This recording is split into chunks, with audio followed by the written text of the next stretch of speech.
Bienvenue dans cette deuxième conférence en ligne organisée par Stratégie sur le thème du luxe responsable. J'espère que vous avez suivi la conférence d'hier sur les nouveaux codes de communication des marques de luxe. Elle est consultable en replay sur la chaîne YouTube de Stratégie, tout comme les deux autres sessions, celle d'aujourd'hui et celle de demain qui portera sur les jeunes consommateurs. Alors, petit point technique, je vous invite à bien vérifier votre connexion Internet en cas d'apparition de problèmes d'image et de son qui sont toujours possibles. Vous pourrez poser des questions via le chat et nous essaierons d'y répondre au cours de notre discussion. Vous pourrez retrouver aussi un compte rendu de ces trois conférences dans le numéro du 3 décembre de Stratégie, en même temps qu'un dossier luxe et femmes. Donc, n'hésitez pas à vous abonner à Stratégie, le média des nouveaux modèles, pour suivre toute l'actualité des marques, des agences et des médias en print et en digital. Aujourd'hui, nous allons parler de luxe sobre et de seconde main. J'ai avec moi Isabelle Capron, vice-présidente de la marque Icicle, qui va nous présenter le positionnement et la philosophie de cette marque chinoise, très engagée sur le respect de la nature. Nous enchaînerons ensuite avec une table ronde en compagnie de Maël Gasque, Chief Growth Officer de Vestiaire Collective, Jean-Marc Laborde, vice-président et directeur commercial international de JM Weston, et Damien Pellet, directeur du développement durable et de la RSE des Galeries Lafayette. Alors, tout de suite, on peut commencer avec notre première invitée, Isabelle Capron, si vous pouvez nous rejoindre. Bonjour Isabelle. Bonjour Pascal, bonjour à tous. Alors Isabelle, pour vous présenter en quelques mots, vous connaissez très bien l'univers du luxe. Vous avez notamment été à la manœuvre de la renaissance de la marque Fauchon entre 2004 et 2012, ce qui vous a valu d'ailleurs un grand prix stratégie du design. Depuis 2013, vous êtes vice-présidente de la marque de mode chinoise Icicle et directrice générale de son centre de design à Paris. Icicle, c'est une marque chinoise dont on entend de plus en plus parler en France. Elle a ouvert sa première boutique à Paris l'année dernière, avenue Georges V. Donc, c'est l'occasion aujourd'hui de revenir sur son modèle de mode durable à base de matières naturelles. Et en guise d'entrée en matière, justement, on a prévu quelques images. On peut donc lancer la vidéo.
Donc voilà, on a commencé à apercevoir l'univers d'Icicle. Isabelle Capron, vous pouvez commencer à nous expliquer qui sont les fondateurs de cette marque, quelle est leur philosophie? Bien sûr, alors je vois une autre vidéo passer, est-ce normal? Oui, très bien. Bonjour à tous. Voilà, Icicle est, je dirais, dans l'univers de la mode et de la mode responsable, un ovni à plusieurs titres. D'abord par son concept, qui est extrêmement novateur et précoce dans le domaine de la mode, puisque il a été bien illustré à travers la vidéo, puisque le concept résume très bien son positionnement, qui est made in earth, c'est-à-dire littéralement fait avec des éléments de la nature, C'est aussi un clin d'œil au Made in China, hein, qu'on connaît bien et qui fait l'objet de beaucoup de clichés. Mais c'est aussi une référence à la façon de faire des fondateurs, dont je dirai un mot tout à l'heure. Une façon de faire qui est vraiment de faire avec les talents du monde entier, puisque en effet, les fondateurs de la marque sont venus en 2013 à Paris pour fonder un centre de design qui aujourd'hui réunit une 60aine de personnes, et donc pour faire que les talents chinois se mélangent en fait avec le savoir-faire français pour créer une marque en fait qui est à un niveau international. Donc c'est une forme à la fois de slow fashion et de fusion fashion, puisque elle combine ces savoir-faire du monde entier.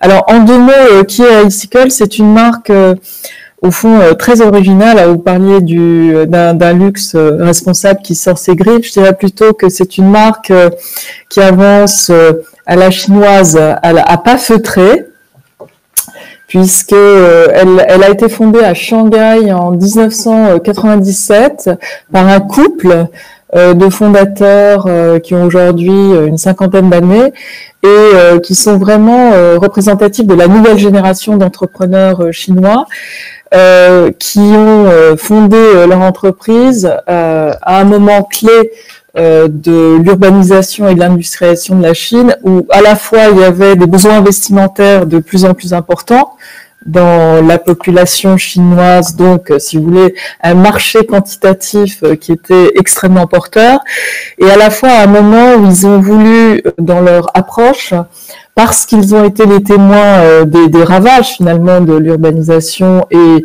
de l'industrialisation à marche forcée de la Chine, qui ont voulu avoir une contribution positive à la société, et donc parce que ce sont aussi des gens qui viennent en fait du monde du textile, hein, c'est important. C'est un couple qui s'est rencontré à l'université de mode et de design de Donghua, qui est maintenant très fameuse à Shanghai, et qui ont voulu explorer un nouveau chemin pour la mode, et qui sont devenus aujourd'hui un des acteurs majeurs du prêt-à-porter haut de gamme en Chine. La carte d'identité de la marque, c'est une marque qui fait aujourd'hui 300 millions d'euros de chiffre d'affaires, qui est présente dans 98 villes en Chine à travers ce réseau, et qui est vraiment précurseur et pionnière de la mode naturelle et durable. Voilà, en 1997. Donc, en quoi je dis que c'est un ovni?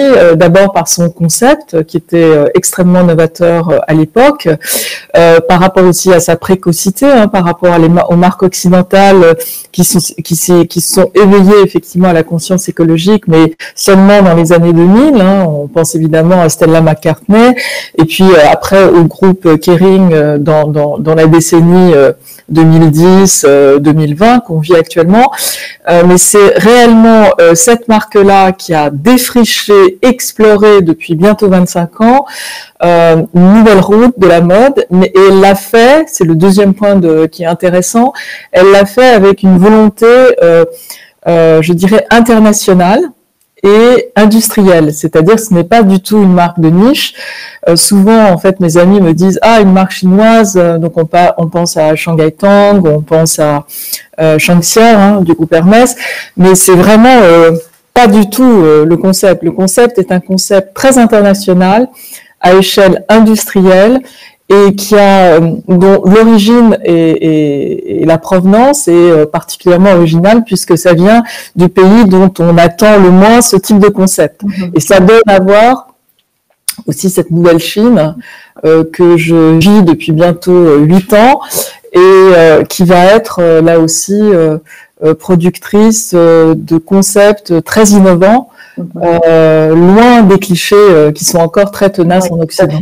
Bon, on va revenir là-dessus sur effectivement l'image du luxe en Chine, mais juste pour vous me parliez ce qui fait aussi la spécificité de cette marque, c'est vraiment les matières naturelles. Vous utilisez très peu de coton, voilà, alors beaucoup de teinture naturelle. Je crois que ce qui est important de préciser, c'est effectivement le concept d'éco-responsabilité de cette marque. Parce que quand on dit éco-responsabilité, alors en particulier aujourd'hui, puisque depuis le virus, c'est devenu vraiment le sujet du moment. Hein. Il y a deux sujets qui sont complètement centraux dans le luxe en général et et dans la mode, c'est l'écologisation et la digitalisation, puisque le virus a évidemment accéléré ça. Mais ce qui est intéressant dans le cas d'Icicle, c'est que c'est un concept de mode naturel et durable. Qu'est-ce que ça veut dire naturel et durable? Ça veut dire que cette marque a mis la nature et le respect de l'environnement au centre de son ADN, qu'elle est vraiment éco-native depuis le début, en fait, depuis sa fondation, et que donc elle a accumulé depuis bientôt 25 ans énormément d'expertise en matière de sourcing de matières premières, en matière de procédés de traitement, et là je pense en particulier à tous les procédés de teinture des matières, ou d'absence de teinture en l'occurrence, dans tous les procédés aussi d'industrialisation, c'est-à-dire de conception, c'est-à-dire en fait c'est dans toute sa chaîne de valeur. Donc premièrement, sourcing de matières premières, le plus possible d'origine naturelle. Alors c'est difficile d'être à 100% en matière première, mais c'est vraiment une marque qui met la naturalité de ces matières au centre. Alors évidemment, coton, lin, cachemire, laine, soie. De moins en moins de coton, parce qu'on sait que c'est une matière qui est effectivement très polluante pour plein de raisons. De plus en plus de lin. Donc ça c'est important aussi, c'est de voir que le coton diminue énormément dans la conception en fait de cette marque, au profit du lin qui est la matière véritablement la plus écologique qui soit, avec tout ce qui est laine.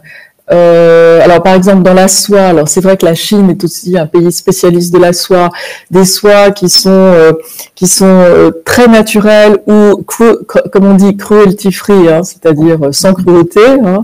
Donc il y a toutes sortes de nouveaux standards qui sont mis en place. Le bien-être des verres à soie est pris en compte. Voilà, mais bien sûr aussi la teinture qui est un élément très important, donc soit une absence de teinture, donc ça permet d'ailleurs d'avoir des coloris magnifiques, cette absence de teinture, ou des teintures qui sont faites avec des pigments végétaux, et ça a été extrêmement compliqué de mettre ça au point parce que il faut que ça dure dans le temps, donc ce sont des technologies aussi très modernes, mais aujourd'hui on peut teindre avec des écorces de bois, on peut teindre avec du thé, on peut teindre avec de l'oignon, on peut teindre avec des plantes, on peut teindre avec des fleurs, et ça permet d'obtenir d'ailleurs au bout du compte, parce que c'est le propos de la mode, une mode extrêmement désirable en termes de beauté de vêtements, de colorama extrêmement naturel, et de confort lié à la sensualité des matières naturelles.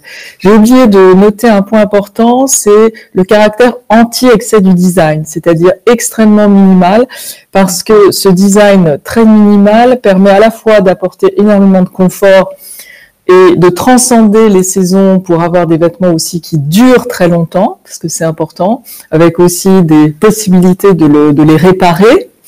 Et puis d'être extrêmement économe en tissu.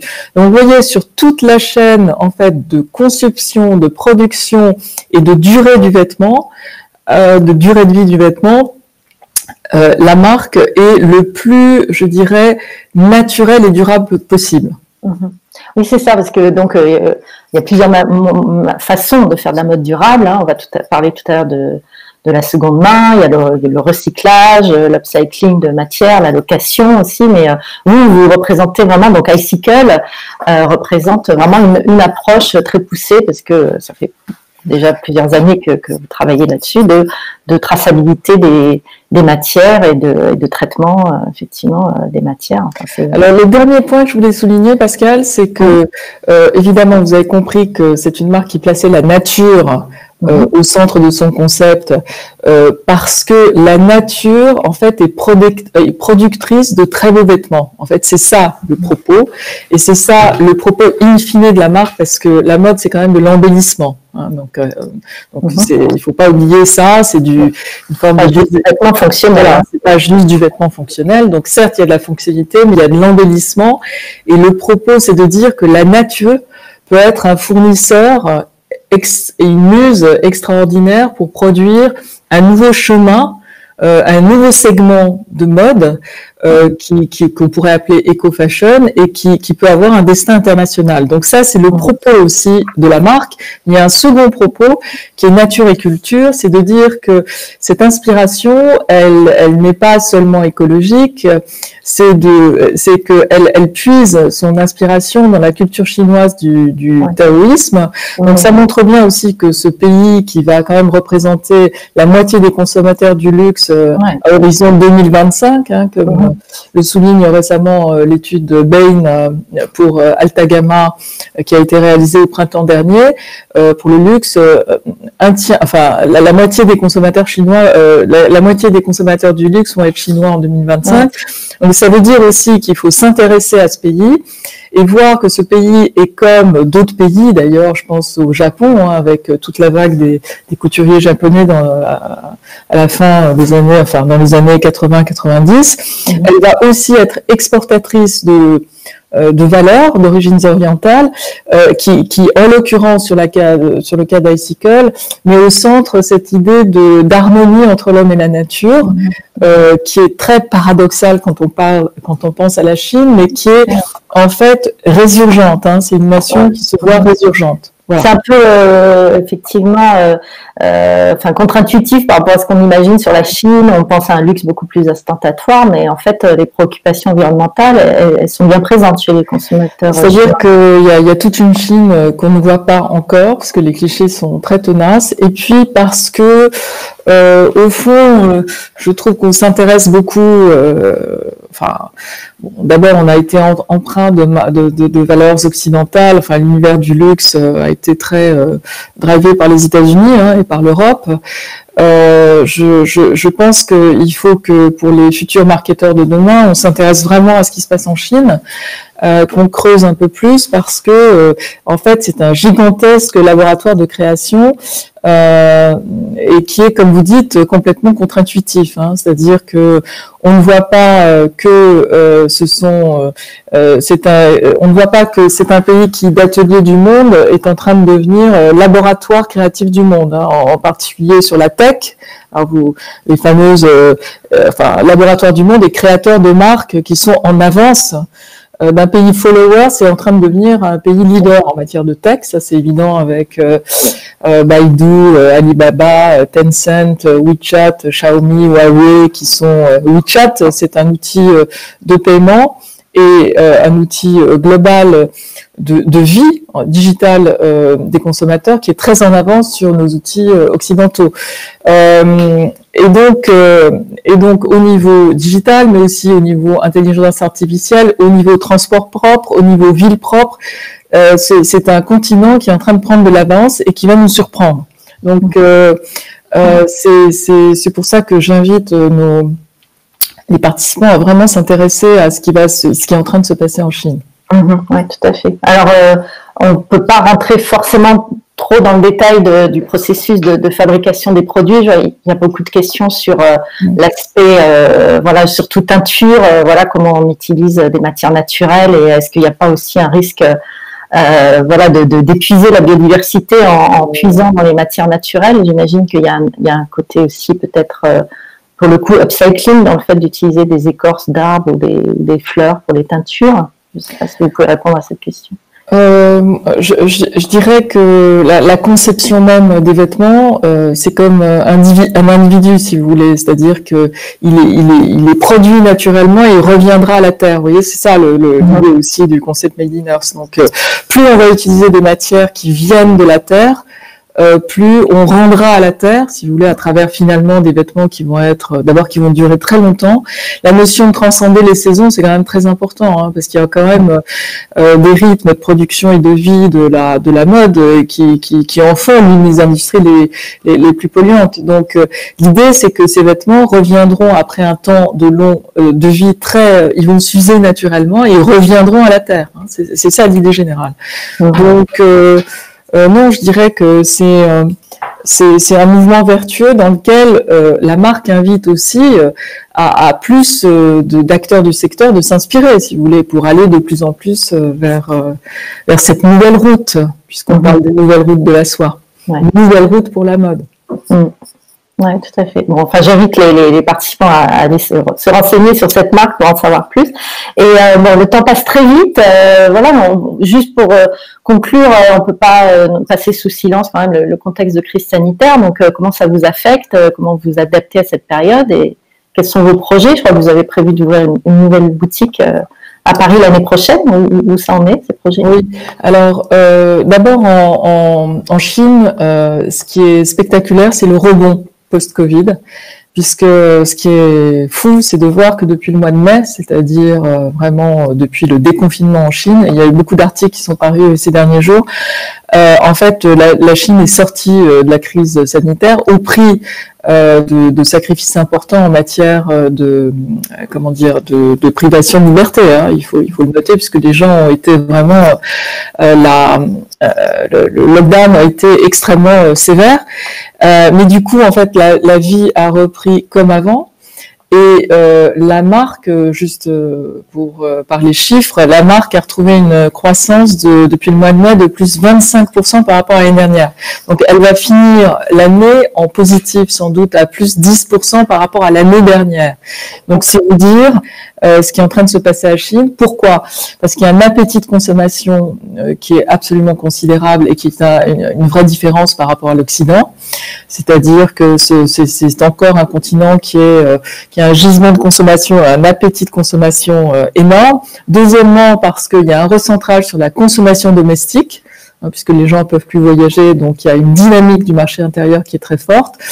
Enfin, parce qu'il y a aussi un consumérisme patriotique qui est assez intéressant, qui est de dire, au fond, consommons nos marques, puisqu'elles deviennent de plus en plus qualitatives. Donc ça, c'est aussi un phénomène intéressant à observer. Donc la Chine est en train de prendre de l'avance en termes de consommation. Quant à notre flagship parisien, il a été contraint de fermer et évidemment c'est un coup d'arrêt. Donc on est en train de tester toute forme de vente digitale qui sont d'ailleurs inspirées des lifestyles de la Chine pour on a vu d'ailleurs depuis septembre un certain retour de la consommation qu'on essaye d'entretenir en ce moment. Mais cela dit, notre plan Europe est inchangé, c'est-à-dire que la marque a pour objectif d'ouvrir une quinzaine d'adresses en Europe dans les 5 ans à venir. Il y a 2 pôles de développement internationaux qui sont importants, qui sont les marchés mûrs de la mode, que sont le Japon et l'Europe. Donc, une deuxième adresse ouvrira au 50 Faubourg Saint-Honoré à la fin de 2021. D'accord. En attendant, j'invite tous nos spectateurs à visiter le flagship du 35 Georges V, qui est vraiment très intéressant à découvrir. Oui, on l'a vu dans les images. Effectivement, c'est un vrai univers de marque complet avec aussi une bibliothèque, avec des... Voilà, il y a de la culture aussi. Voilà. C'est une fenêtre sur à la fois l'éco-responsabilité et la nouvelle Chine. Très bien, made in China.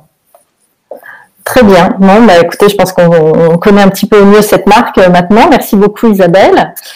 Vous pouvez rester avec nous en backstage pour écouter la suite de ce programme.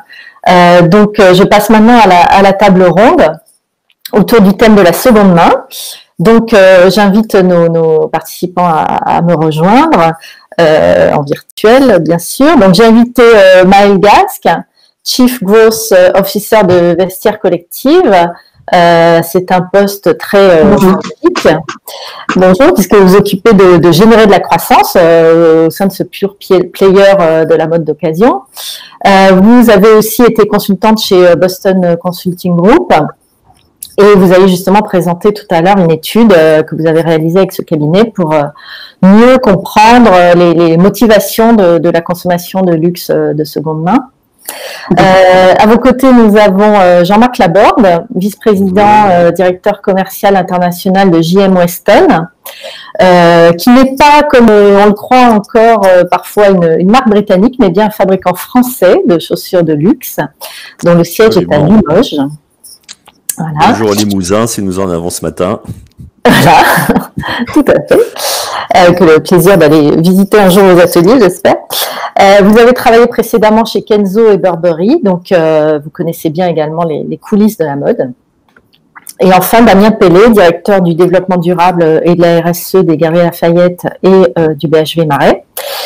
Vous pilotez notamment le programme Go for Good pour une mode plus responsable au sein du groupe. Vous avez aussi été consultant en stratégie et développement durable chez PwC pendant 8 ans. Donc, vous avez aussi du recul sur ces sujets. N'hésitez pas, je m'adresse à ceux qui nous écoutent toujours à poser des questions via le chat.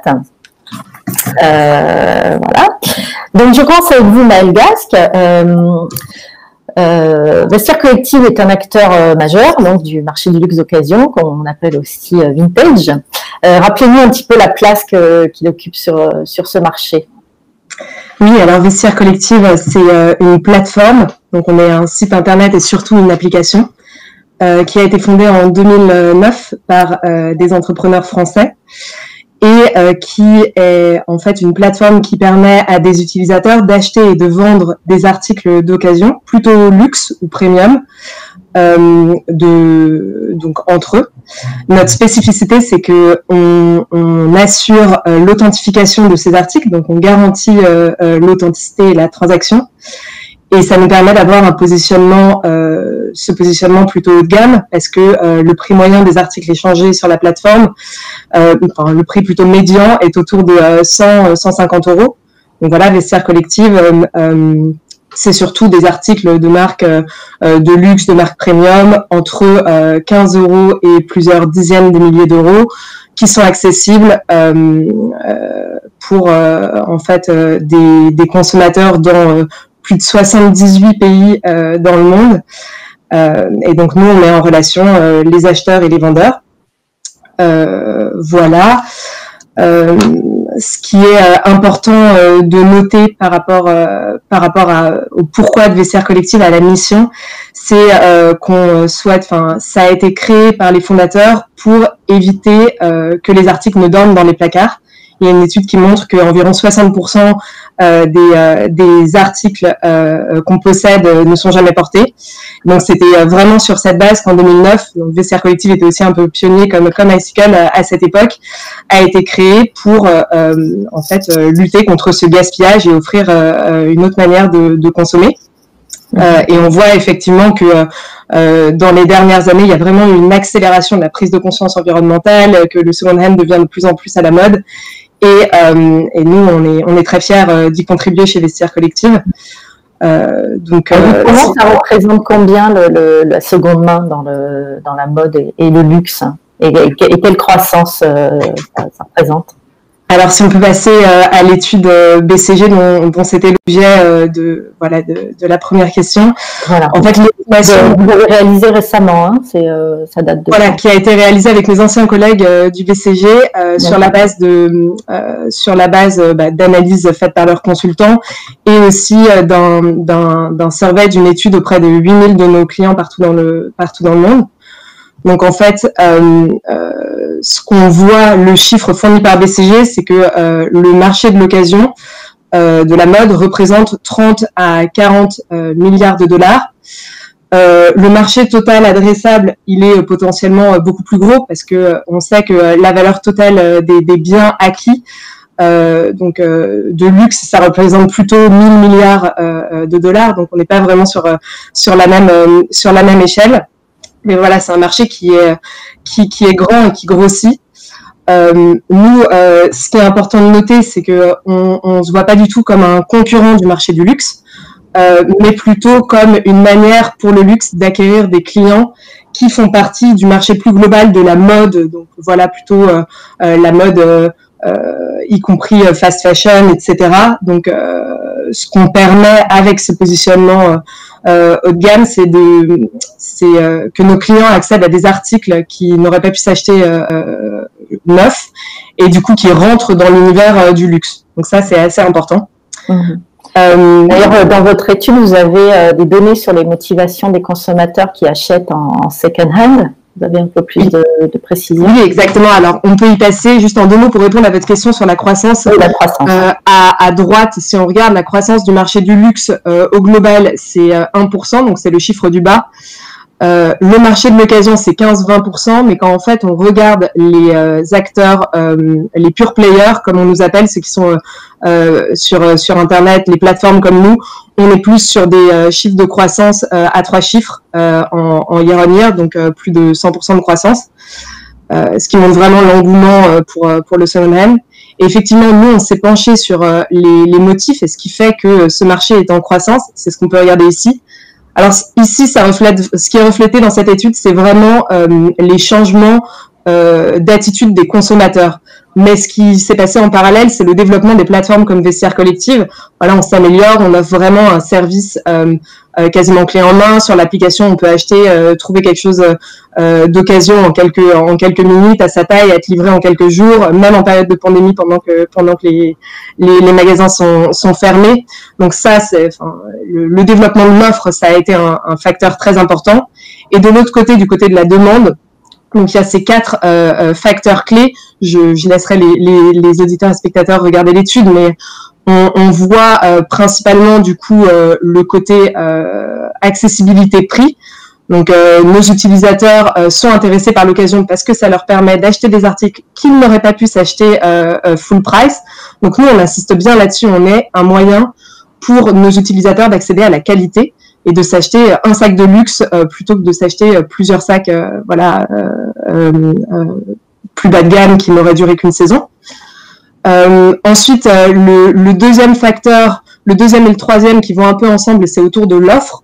Donc, comme on est une place de marché virtuelle, ça veut dire qu'on n'a pas de stock. Donc, en fait, les articles sont mis en vente par les vendeurs et restent chez les vendeurs. Donc, nous, on peut avoir une offre qui est vraiment très complète parce qu'on n'a pas besoin, on n'a pas le problème de stock, ce qui permet d'offrir un choix très large. On a plus de 15 000 nouveautés par jour. Et des articles uniques, vintage, qui permettent vraiment de créer son style, de retrouver des articles qu'on aurait manqué, des collaborations qui sont sold out en magasin. Et le troisième facteur qui est assez intéressant et qui est vraiment émergent par rapport à la première étude qu'on avait menée en 2018, c'est l'aspect prise de conscience environnementale, qui est un peu le dernier facteur cité par nos utilisateurs, mais qui est celui qui progresse le plus rapidement. Donc, les gens veulent vraiment acheter du second hand parce qu'ils veulent faire quelque chose de bien pour la planète. Ouais, voilà. Oui, tout à fait. Alors, il y a une question là dans le chat. Est-ce que Vestiaire Collective diffuse aussi les invendus des marques? Alors, non, c'est pas notre... voilà, nous, à 99%, les articles sont des articles d'occasion. On a aussi des vendeurs professionnels sur la plateforme qui vendent parfois aussi leurs articles qui peuvent être des invendus, mais ça reste une toute petite échelle, c'est pas notre business model. Voilà. D'accord. Et on a une question aussi, je m'en doutais, sur l'authenticité des produits, dans la mesure où les stocks sont chez les vendeurs. Comment vous certifiez l'authenticité des produits? Alors, j'aurais dû passer un peu plus de temps sur le modèle. En fait, le modèle, oui, voilà, rapidement, mais donc l'article est mis en vente par le vendeur et reste chez lui. Et une fois qu'il est vendu, il est envoyé chez nous pour être authentifié. Donc voilà, on l'authentifie physiquement. Les acheteurs, depuis peu, ont aussi la possibilité d'acheter directement, de dire, bah voilà, j'ai pas besoin d'avoir cette étape d'authentification pour recevoir l'article plus rapidement chez eux et pour aussi ça leur coûte moins cher en frais de port et ça a moins d'impact sur la planète parce qu'on a une partie du transport en moins.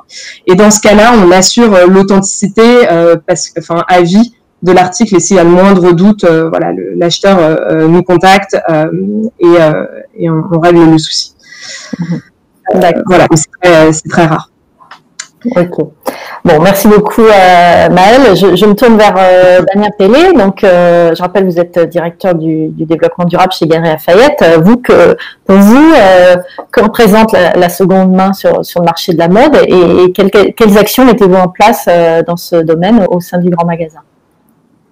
Alors bonjour à tous, merci Pascal.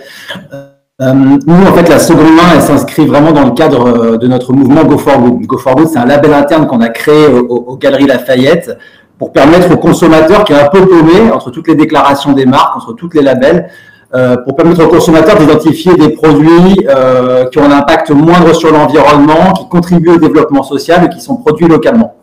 Donc nous, ça nous intéresse à ce titre-là. La seconde main est clairement un critère qui permet de valider un produit selon le label Go for Good. Donc Go for Good qui a été lancé il y a 2 ans, qui réunit maintenant des produits de 800 marques, qui représentent 13% de notre chiffre d'affaires et 40% du chiffre d'affaires de nos marques propres, avec un objectif en 2024 de 25% du CA Galeries Lafayette Go for Good et 100% de nos marques propres. C'est également un label qui a la particularité d'être partagé au sein de toutes les enseignes du groupe. Donc, en l'occurrence, spécifiquement BHV, Marais et La Redoute. Donc, la seconde main, pour nous, elle est intéressante parce qu'elle est vertueuse d'un point de vue environnemental. Tout d'abord, ça paraît bête à dire, mais autant le signaler, ça permet de faire durer plus longtemps un vêtement. Il faut savoir qu'un vêtement, on le porte en moyenne depuis 15 ans 2 fois moins longtemps. Et on le porte moins de 10 fois. Donc, c'est sûr que toute initiative telle que la seconde main qui permet d'allonger l'usage d'un vêtement est très intéressante. Après, il y avait une question dans le chat pertinente, c'est oui, mais du coup, est-ce que ça incite pas à acheter plus? Est-ce que vraiment, quand on achète de la seconde main, finalement, est-ce que c'est vraiment un achat à la place du neuf? Ou est-ce que finalement, c'est juste un achat en plus? Alors, il y a une étude qui est intéressante, qui est sortie cette année par Farfetch, qui montre que dans 65% des cas, c'est vraiment un achat qui remplace un achat neuf. Donc, très intéressant d'un point de vue environnemental. Donc, si vous voulez un chiffre, un produit de seconde main, ça permet en moyenne d'économiser 22 kg de CO2 et 3000 litres d'eau. Donc, c'est pas mal. Donc, sur l'aspect, nous, qu'est-ce qu'on observe chez nos clients? La seconde main, c'est clair que ça gagne sur tous les tableaux, parce que c'est un argument prix, c'est un argument originalité, et puis c'est un argument environnemental qui a été rappelé par Maël. Ça s'inscrit dans un contexte plus large, vraiment, je trouve, d'appétence des gens pour la seconde main. C'est devenu quelque chose de très socialement valorisant. Finalement, c'est quelque chose qui existe depuis longtemps. Mais avant, on se cachait parfois quand on faisait de la seconde main, parce qu'il y avait un côté pouvoir d'achat. Maintenant, au contraire, c'est très valorisé socialement. Et penser à un marché comme celui de la téléphonie mobile, 12% des téléphones mobiles à l'heure actuelle achetés en France sont du reconditionné. Ikea ouvre un nouveau marché, ouvre un nouveau magasin exclusivement seconde main en Suède. Donc, on est vraiment dans une tendance de fond. Nous, donc la seconde main galerie, comment on fait? Eh bien, nous, on s'appuie sur des spécialistes de la seconde main. On essaie de proposer une offre qui est très éditée, car tout le monde n'a pas envie, et puis nous, c'est pas notre rôle, de chiner des heures dans un magasin de friperie ou de passer également des heures en ligne. Donc nous, notre rôle, c'est vraiment de faire une sélection pour les clients en nous appuyant sur des spécialistes pour proposer des produits le plus attractif possible. Et on a un côté aussi pour beaucoup de clients de réassurance, en fait. C'est plus rassurant pour beaucoup de clients d'acheter un produit de seconde main aux Galeries Lafayette. On s'appuie aussi, et Jean-Marc en parlera, on valorise aussi beaucoup toutes les initiatives des marques vendues chez nous qui cherchent à développer leur propre offre de seconde main. On observe, c'est une tendance récente, là, depuis 1 an ou 2, Weston, Bocage, Levi's, Aigle, toutes ces marques-là maintenant cherchent à internaliser la seconde main et proposent leur propre concept de seconde main. Et nous, on est hyper friands de ça et on les accueille avec grand plaisir. Et également à signaler une initiative récente qu'on a menée avec Vestiaire Collective. On a mis en place au magasin Galeries Lafayette Champs-Élysées un service de rachat de produits de seconde main en partenariat avec Vestiaire Collective, qui a été très très apprécié de nos clients. D'accord. Donc, vous avez cité effectivement Weston. Je pense que c'est intéressant de passer maintenant à la présentation de l'expérience Weston Vintage. Jean-Marc Laborde, vous avez été accueilli donc au sein des Galeries Lafayette dans un corner Weston Vintage. Vous pouvez nous expliquer en quoi ça consiste? Oui, absolument. Bonjour Pascal. Il y a un petit peu plus de 2 ans, un peu plus de 2 ans, Olivier Saillard. Un peu plus près du micro peut-être. Oui. Est-ce que c'est bon là? Voilà. Merci. Il y a un peu plus de 2 ans, Olivier Saillard, notre directeur artistique, cherchait comment faire connaître, pousser en avant notre savoir-faire, en fait, entre guillemets, faire savoir le savoir-faire de Weston, qui est assez unique. Donc c'est une maison qui existe depuis 1891, qui est une maison française, comme vous venez de le dire, fabriquée à Limoges, et nous sommes connus pour cette technique de montage de nos chaussures qui s'appelle le Goodyear. C'est-à-dire monter une semelle sur une seconde de façon à permettre aux clients de rénover quasiment durant toute sa vie sa paire de chaussures, de la ramener dans nos boutiques pour un remontage. Et en fait, nous avions envie de faire connaître effectivement au public intéressé aujourd'hui, très sensible à l'éco-responsabilité, qu'acheter une paire de Weston, ça permettait aussi de la garder pendant très très longtemps, sachant qu'en plus nos clients ont véritablement la valeur de prendre soin de leurs chaussures et qu'ils les gardent ou qu'ils les transmettent. C'est une maison, une marque qui est très transgénérationnelle, comme également la maison Burberry, et nous trouvions complètement légitime et intègre de communiquer là-dessus. Donc à partir de là, nous avons pris le pari d'être la première maison de luxe à proposer à nos clients, à partir de notre database, de nous vendre les paires de chaussures qu'ils ne portaient plus, de manière à ce que nous puissions les recycler, les renvoyer à Limoges pour leur donner véritablement une seconde vie. Alors en ce qui concerne la chaussure c'est du cuir, hein, le cuir est une matière vivante. Sans rentrer trop dans le détail, la chaussure elle est entièrement démontée, elle est désinfectée et elle est entièrement réhabilitée. Elle bénéficie la plupart du temps d'une patine qui est assez exceptionnelle parce que le temps a fait son travail et a rendu la couleur du cuir assez unique, et de la proposer à 50% d'un prix normal dans nos boutiques. Alors nous avons commencé avec 2 boutiques parisiennes, notre adresse de la rue Saint-Honoré et l'adresse de la boutique des Champs-Élysées.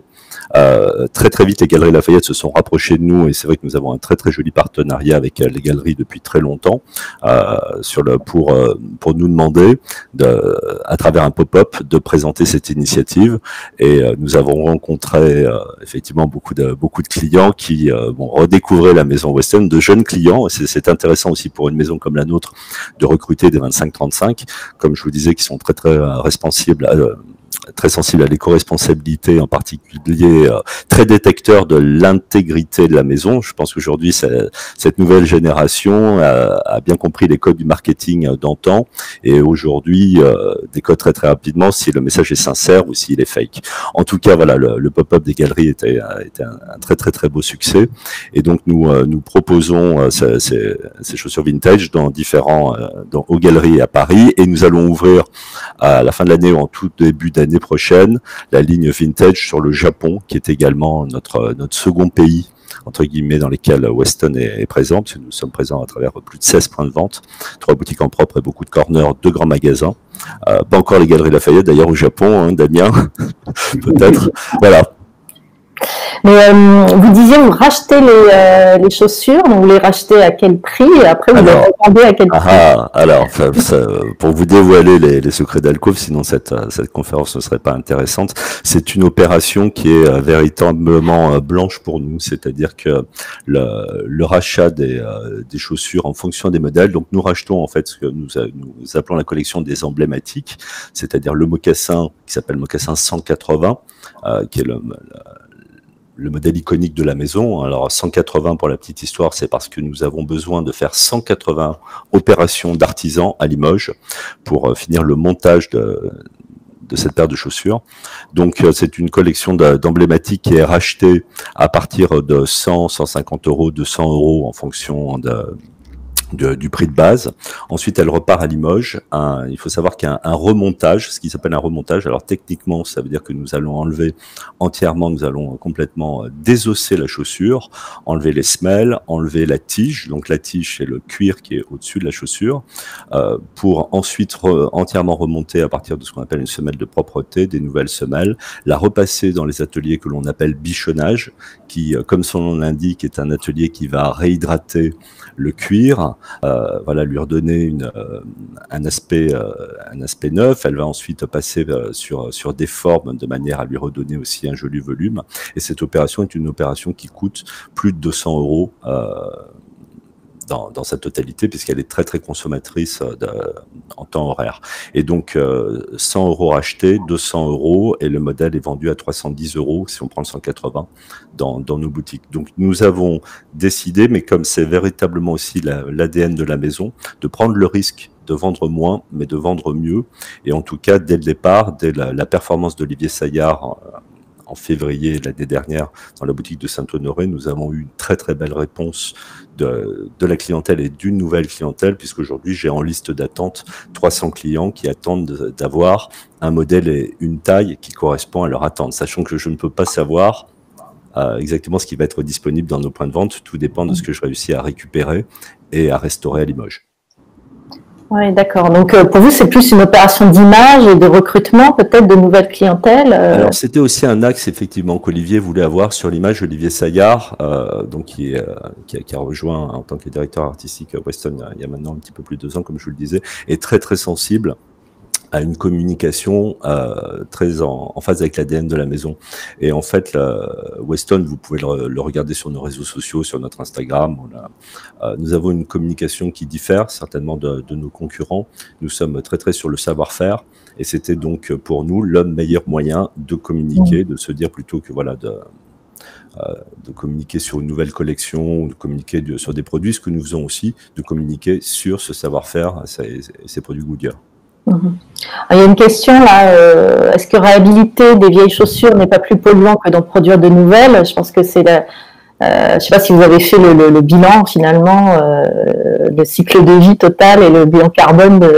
Oui, non, absolument pas, parce que je vous dis le cuir, le cuir est la semelle, effectivement, mais c'est une semelle. Nous, Weston, nous avons notre propre tannerie pour nos semelles. Elle se situe dans un petit village à côté de Limoges qui s'appelle Saint-Léonard-de-Noblat, et dans lesquels, depuis des années, nous tannons nous-mêmes, nous faisons nous-mêmes nos propres semelles. Il faut 1 an pour tanner une semelle, pour qu'elle soit, donc elle est tannée avec des tanins végétaux. Donc il y a cette semelle effectivement qui est remplacée, et ensuite l'ancienne passe en poudre. En fait, et elle sera recyclée dans un traitement aussi des fosses que nous avons pour retanner les semelles. Et la tige, c'est la même. Donc, à part le fil qui va être utilisé ce n'est pas plus polluant. Alors, où ramener ces anciens modèles aujourd'hui, demain, plutôt quand les boutiques pourront réouvrir, vous avez des équipes de conseillers donc sur les 2 points de vente, sur la boutique des Champs-Élysées, 55 avenue des Champs-Élysées, la boutique de la rue Saint-Honoré, et nous ne sommes plus aux Galeries Lafayette aujourd'hui au pop-up, puisque nous avons laissé place aussi à d'autres partenaires des galeries, mais nous avons un corner sur les Galeries Lafayette qui peut tout à fait vous recevoir sur Paris Haussmann.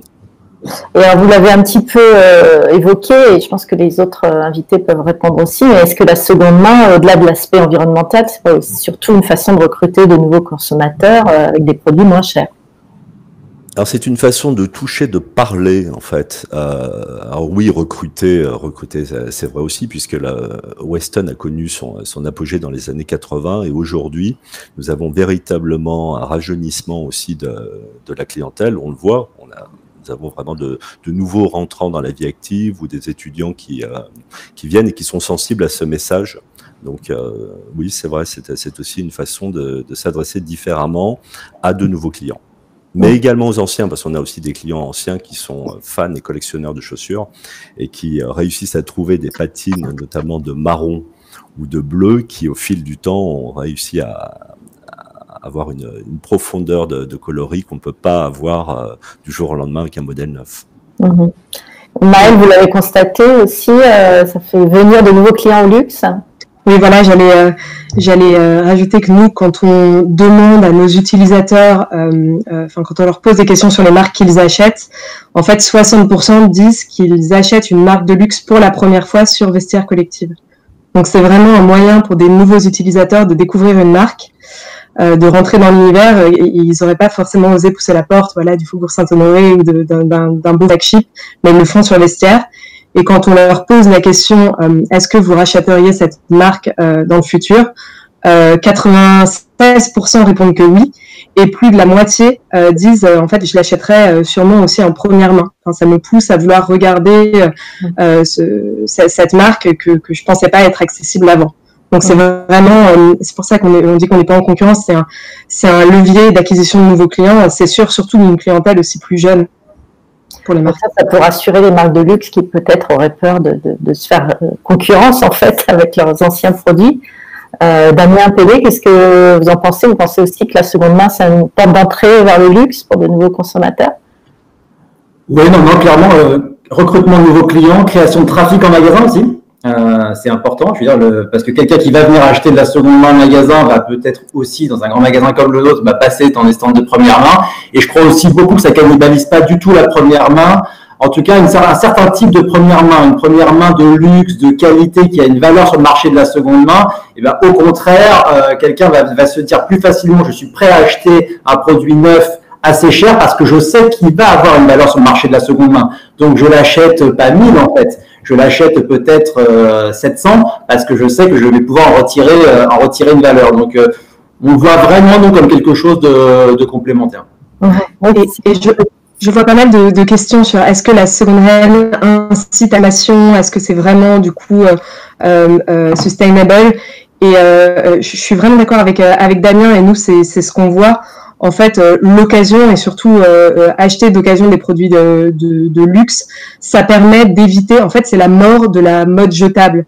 Ce qu'on va arrêter, c'est la surconsommation de produits qui ne durent qu'une saison. Et nous, on incite vraiment nos utilisateurs à acheter moins, à acheter mieux. Du coup, à acheter plutôt une paire de Weston qu'une paire de chaussures voilà, qui durerait moins longtemps. Donc, c'est grâce à ça que le second hand, en fait, est vraiment n'incite pas à la consommation, mais incite à mieux consommer des choses qui dureront plus dans le temps et qui ont aussi une meilleure valeur de revente. Donc, c'est vraiment le cercle vertueux dont parlait Damien. Oui, Damien, vous aimez à dire que la seconde main n'est pas l'alpha et l'oméga de la mode durable. Il y a aussi d'autres façons d'être durable. Pour vous, quel est le levier finalement le plus intéressant pour vraiment avoir un impact environnemental? Moi, ce qui est intéressant, c'est de parler en fait de mode circulaire. La seconde main est un outil hyper intéressant qui va permettre de donc faire durer un produit plus longtemps. C'est clé. Mais en même temps, pour qu'il y ait de la seconde main, il faut qu'il y ait de la première main. Et cette première main, il faut la produire de la façon la plus responsable possible. Et la seconde main, elle aussi, arrive à un moment en fin de vie et il faut la recycler. Donc l'idée pour moi, c'est qu'on arrive, enfin, je veux dire, l'objectif qu'on doit tous poursuivre, c'est cette économie circulaire du textile. Et on en est à des années-lumière. Il faut bien avoir conscience que moins de 1% des vêtements qu'on jette vont redevenir des vêtements. Donc il y a quand même un défi immense. Mais c'est ça la solution. Alors le bon point, c'est que les Français, en tout cas, en sont conscients. On vient d'organiser avec Vestiaire Collective notamment et Etam une grande consultation citoyenne là, il y a un mois. Donc déjà, on a demandé aux gens comment agir ensemble pour une mode plus responsable. C'est une question ouverte. Premier résultat, 107 000 participants. Donc le sujet intéresse, 3 500 propositions. Et qu'est-ce qui ressort? Le premier sujet de préoccupation des Français quand on parle de mode responsable, c'est la question du recyclage. Donc ils ont compris, ils sont prêts, cette notion de circularité est déjà bien ancrée dans les esprits et c'est sur ça qu'il faut qu'on pousse. Et la seconde main, bien sûr, a un rôle clé à jouer dans ce cadre-là. D'accord. Mais bon, disons que j'imagine que la mode, le luxe, et comme tous les secteurs, ils sont pris dans le même paradoxe de dire finalement le produit qui pollue le moins, c'est celui qu'on n'achète pas peut-être. Donc le but c'est d'arriver à préserver la consommation tout en préservant aussi l'environnement. C'est sûr, il faut pas éluder le sujet. De toute façon, on produit trop, ça c'est clair, c'est vrai. Et à un moment, on pourra faire autant de seconde main qu'on veut, autant de recycler qu'on veut, il faudra aussi produire moins. Mais bon, si je puis dire, le bon point, c'est qu'on a déjà perdu 15 points de valeur en France en 10 ans. Donc, quand j'entends parler de déconsommation, elle est déjà là. En tout cas, dans les pays, pas en Chine probablement, mais en tout cas, et c'est un vrai défi économique, mais en tout cas, la déconsommation dans les marchés matures, elle est déjà présente. Pascal, si vous permettez, je voudrais répondre à deux questions que je trouve très intéressantes sur le chat. La première sur les artisans, sur la réparation. Je commençais par la seconde. Effectivement, pour une maison de luxe, le fait d'assumer de proposer une seconde main ou un vintage, c'est aussi le meilleur moyen de communiquer sur la qualité du produit et sur sa durabilité, puisque ça veut dire qu'on est garant, entre guillemets, comme le disait Maël, de la longévité du produit. La seconde, c'est sur l'investissement des maisons sur les artisans. La question, c'est est-ce que les maisons investissent assez sur les artisans de manière à assurer la réparation? Et effectivement, c'est un problème. Chez Weston, nous avons créé il y a plusieurs années maintenant l'école des ateliers Weston, qui est qui est une promotion chaque année d'étudiants sur le cuir et la chaussure que nous prenons dans les ateliers, qui nous suivent pendant un an et à qui nous essayons de transmettre ce savoir-faire et ce métier, parce que c'est un métier qui est très spécifique. Nous invitons d'ailleurs à cette occasion aussi des artisans japonais, parce que comme je le disais, le Japon est très très sensible à la seconde main et au luxe. Mais c'est un challenge pour demain de continuer en France à avoir suffisamment d'artisans pour pouvoir continuer déjà à fabriquer, mais aussi à réparer nos produits. C'est une bonne question. Oui, je sais que dans la couture en particulier, et surtout les chaussures, c'est très technique et effectivement, c'est une formation très spécifique. Oui, qui est longue. Oui, tout à fait. Très bien. Alors peut-être qu'on peut aussi parler quand même du contexte Covid, toujours, qui nous occupe. La crise du Covid-19, est-ce que vous pensez qu'elle est l'occasion d'accélérer la prise de conscience sur le luxe responsable, ou au contraire, est-ce qu'elle met cette préoccupation au second plan? Qui souhaiterait répondre? Peut-être Damien. Oui. Non, ça a été très bien dit précédemment. Nous, c'est notre stratégie, j'entends ça un peu partout. Depuis la crise du Covid, c'est digitalisation et développement durable. C'est vraiment les deux maîtres mots qu'on entend dans toutes les entreprises face à cette crise-là. On nous a rappelé, et on nous rappelle encore qu'on est bien non essentiel. Ça va laisser des traces. Ça va laisser des traces et ça va faire, à mon sens, que renforcer le fait qu'il va falloir donner encore plus de sens qu'avant à cet achat de consommation de mode, parce que voilà, c'est ancré dans la tête des gens, mais il y a des choses importantes dans la vie et moins importantes. Et pour qu'on continue à consommer de la mode, il faudra encore appuyer plus fort sur le volet de la responsabilité. Je pense, en tout cas, nous, ça ne fait que conforter et accélérer les décisions qu'on avait déjà prises il y a quelques années sur la transformation de notre offre. D'ailleurs, il y a une question qui vous concerne. Là, les Galeries Lafayette vont-elles ouvrir un atelier de revalorisation de vêtements au sein des magasins? Ça pourrait être intéressant d'avoir un atelier. Ouais, très intéressant, on y pense. Déjà, on a mis en place des systèmes de recyclage, mais je pense qu'il faudrait qu'on aille au-delà avec du recyclage par catégorie de produits, parce que si vous recyclez par catégorie de produits, eh bien, vous pouvez en faire une matière recyclée plus intéressante, et bien sûr, plein de choses à penser autour de l'entretien, de la réparation. C'est clairement des projets à court terme pour nous. Mmh. Il y a aussi des sujets sur la location. Est-ce que vous pensez que c'est aussi un levier intéressant? À partir de combien de temps aussi ça devient vraiment, ça a un impact en fait sur la rentabilisation du vêtement, quoi. Intéressant la location. Alors effectivement, ce qui est intéressant, c'est qu'il y a un acteur comme Rainbow Runway qui est extrêmement fort aux États-Unis, mais il n'y a pas d'équivalent en Europe. Et nous, ce qu'on a constaté à travers différentes expériences, c'est que, en tout cas, les gens sont moins prêts, c'est moins mûr que le sujet de la seconde main. Il y a probablement bien sûr un avenir, un développement, mais je ne pense pas que ça prendra des proportions du même niveau que celle de la seconde main. En tout cas, nos expériences de location qu'on a menées ont été beaucoup moins successful que celles de seconde main. D'accord. Maëlle, peut-être sur le sujet de la crise Covid, est-ce que c'est l'occasion d'une accélération de la prise de conscience, ou au contraire, ça en perd du temps sur le sujet? Vous avez des données là-dessus? Alors oui, nous, on a vraiment vécu la crise en deux temps. Donc au tout début du confinement, on a vu une baisse de la consommation parce que personne ne savait à quoi s'attendre. Donc il y a eu les 2 semaines en mars qui étaient vraiment compliquées. Mais ensuite, la crise, et du coup même maintenant pendant le 2e confinement en France, c'est plutôt très bénéfique pour des entreprises comme l'occasion. Parce que les gens sont chez eux, ils ont le temps de mettre leur garde-robe en vente.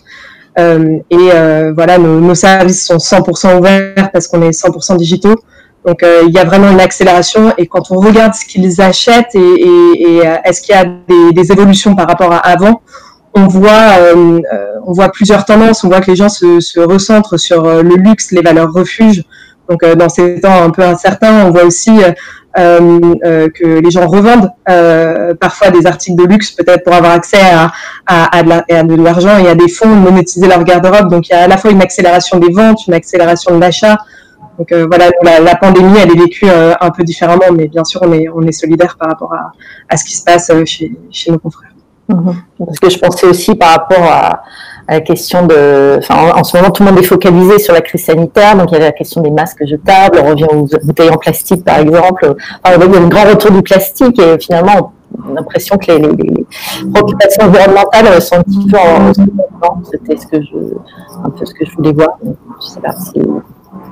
C'est pas quelque chose qu'on voit chez nous, peut-être plus au contraire. C'est voilà, une prise de conscience que voilà, les ressources sont limitées, que ce qui est important, c'est plus qu'est-ce qui a vraiment du sens. Enfin voilà, quand on pose des questions à nos utilisateurs et on leur parle souvent, dans le futur, ils se projettent plus. Enfin, ce qu'on voit, les grandes tendances, c'est je vais plutôt acheter moins, je vais plutôt acheter mieux, je vais faire plus attention à mon impact sur la planète. C'est vraiment ce qui ressort des questions qu'on pose à nos utilisateurs. D'accord. Pascal, pour étayer votre propos sur la partie confinement et Covid, nous, ce que nous avons remarqué sur le premier confinement, c'est que nous avons eu une forte croissance des produits d'entretien, du lavage, de la crème, des brosses, et donc ça note bien que voilà, quand on a du temps, le client pense qu'effectivement il réalise à valoriser son produit, et ça a été valable aussi pour d'autres maisons, je sais, sur des sacs en cuir, sur des maisons d'accessoires féminins, où le client a véritablement pris du temps pour entretenir son produit. Ça s'est vu sur ça. Donc je pense que tout le monde, quand on achète un produit de luxe aujourd'hui, on va intégrer très vite la notion soit de transmission, ce que j'appelais transgénérationnel en début, ou effectivement de revente du produit, et donc prendre soin. Et je pense que ça, le marché de la seconde main fait rentrer aussi une nouvelle notion, une nouvelle valeur au produit luxe. Oui, tout à fait. Le luxe, c'est toujours quand même le temps long, le temps pour fabriquer, et puis le temps ensuite pour vivre avec. Et c'est vrai que ça a tout à fait du sens de faire durer son achat de luxe. Et donc, j'ai une question concernant le retour de produits. Alors, malheureusement, on n'est pas capable de reprendre un produit sur le digital, c'est-à-dire à partir de notre site, tout simplement parce qu'il faut une expertise.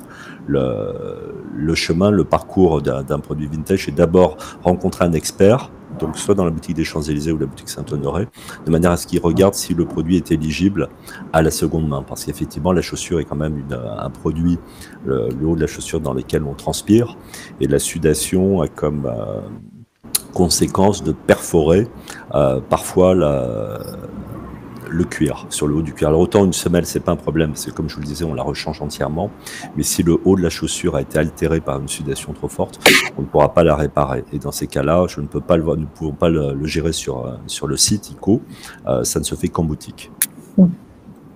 Est-ce que vous proposez, d'ailleurs, petite question, Sylvia, en fait, la réparation, on peut amener sa paire de chaussures et la faire réparer et en boutique, bien sûr, c'est plus de 10 000 paires qui sont réparées chaque année à Limoges, en France. D'accord, très bien. Bon, écoutez, merci beaucoup. On est dans le timing, c'est formidable. On a pu, je pense que tout le monde a pu s'exprimer, on a pu dire plein de choses et dans le temps imparti, donc c'est parfait. Merci beaucoup, merci à tous pour vos témoignages très très très passionnants. Donc encore une fois pour le public qui nous écoute, merci pour votre écoute et n'hésitez pas à vous inscrire pour la journée de demain, la conférence de demain, qui parlera des jeunes et du luxe. Très bonne journée à tous. Merci. Au revoir. Au revoir. Au revoir. Au revoir.